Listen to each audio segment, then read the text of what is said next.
What's up everybody, welcome back. Today I want to talk a little bit about some of the possibilities that we're going to have in Breath of the Wild 2. These things include cooperative play with Link and Zelda, the demise of the Sheikah tribe, and a role for Twinrova? That's right, Twinrova, I said it. Now this is my reason. In the trailer for Breath of the Wild 2, we see a clearly magical spell that's holding possibly Ganondorf, possibly Demise, in place. The swirling aura is made up of green glowing letters, which some people, the users of the internet, have managed to decipher as Gerudo text. Some of these have been clarified in other people's theory videos, matching, say, for example, the letter J. However, the Gerudo aren't really known for magic. However, times two. There are two people who are associated with Gerudo in the timeline, and they are Twinrova. And of course, they deal with magic. However, times three, Ganondorf is also associated with Gerudo, and he of course uses magic too. But there's no way, there's no possibility that it's Ganondorf's own spell holding him in place. That doesn't make any sense. So I'm looking at Twinrova. Could this spell possibly hint at a role for Twinrova to play in the next Breath of the Wild? As we know, Breath of the Wild 2 is supposed to be darker than its predecessor, and it's even said to be darker than Majora's Mask, according to an interview recently by people making this game. That hints towards big things, tying in people like witches and Masters of Darkness and so on. There can be no doubt that a spell like this is definitely some sort of use of magic. However, it's Gerudo text, so it can't possibly be magic that we know so far, such as from Hylians, or from Link, or from fairies.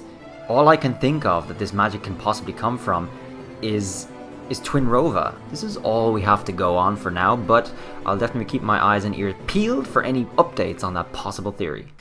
Let's talk a little bit about possible cooperative play. Recently, Nintendo have been adding a lot of cooperative play into a lot of their games, and this looks promising to a possibility, a little nod in that direction, now that Zelda and Link are seen in the cutscene working together. I know it's a cutscene, but let's not discount possible cooperative play just yet. That could make this game much more lively and much more interesting. I noticed some other people, after seeing this, really hopeful that Zelda was a playable character. Now imagine for a second if Nintendo did make Zelda a playable character, and Link as a cooperative play. This game isn't a bad candidate for something like that. So we can just hold our breath for a little bit longer and see if any news comes out to hint towards that possibility. Let's just talk briefly about one last thing. In the cutscene, we can clearly see the view that we get at the very beginning of Breath of the Wild 1 of Castle. Now, what's noticeably absent is two things. None of the towers, none of the Sheikah towers that we spawned are there anymore. But this is directly after we just beat Ganon, so where do those towers go? We can't see any shrines, can't see anything. Also, Death Mountain is no longer active, which does make sense considering we've beaten the game, but this means that when they were making this cutscene, they did take into consideration progress that we've made in the first game. Yet the towers are missing. So what does that mean? Are we in the post-apocalyptic era for Sheikah tribe? Are they gone? Did an event happen to wipe them out? I guess we'll see. For now, however, I'll leave the pictures of the Breath of the Wild 2 cutscene and the exact same scene of the first one, side by side for you guys to give me your own ideas. What do you think is happening here?